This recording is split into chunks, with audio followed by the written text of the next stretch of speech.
नमस्कार, मैं हूं विजय श्री और स्वागत है आपका सियासत नगरी में। देश में अप्रत्यक्ष कर व्यवस्था के इतिहास में सबसे बड़ा बदलाव अब कुछ ही दिनों में होने जा रहा है। जुलाई 2017 में जीएसटी लागू होने के 8 साल बाद 22 सितंबर से जीएसटी का नया संस्करण लागू होगा। ठीक नवरात्रि के पहले दिन सूर्योदय के साथ यह सुधार लागू होगा और प्रधानमंत्री नरेंद्र मोदी ने इसे बचत उत्सव की शुरुआत बताया है। प्रधानमंत्री ने राष्ट्र को संबोधित करते हुए कहा कि यह सुधार आत्मनिर्भर भारत अभियान की दिशा में एक और महत्वपूर्ण कदम है।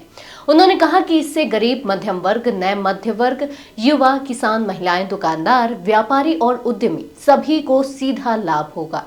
देश की बचत बढ़ेगी और लोग अपनी पसंद का सामान ज्यादा आसानी से खरीद पाएंगे।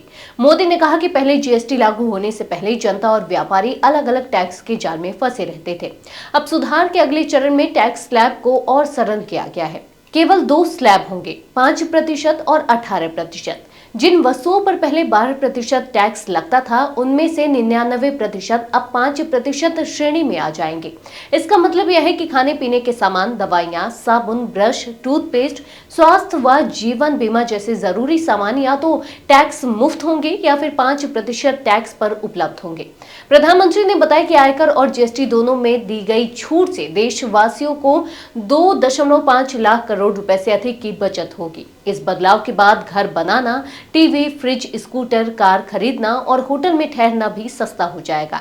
यानी आम आदमी के बजट पर सीधा असर पड़ेगा।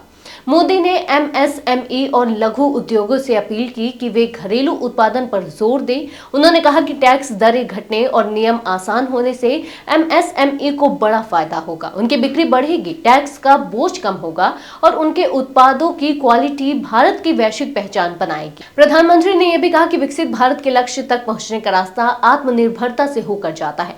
उन्होंने हर नागरिक से आह्वान किया कि वे मेड इन इंडिया सामान खरीदें और देश की अर्थव्यवस्था को मजबूत बनाएं।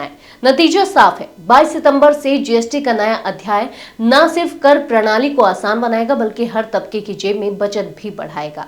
आज के लिए बस इतना ही। अगर आपके इलाके में कोई राजनीतिक लापरवाही, भ्रष्टाचार या जनहित से जुड़ी समस्या है तो आप चुप मत रहिए, अपनी शिकायत हमें भेजिए। सियासत नगरी आपकी आवाज को मंच देगा और जवाबदेही तय करेगा, क्योंकि अब हर सवाल होगा सीधा सत्ता से।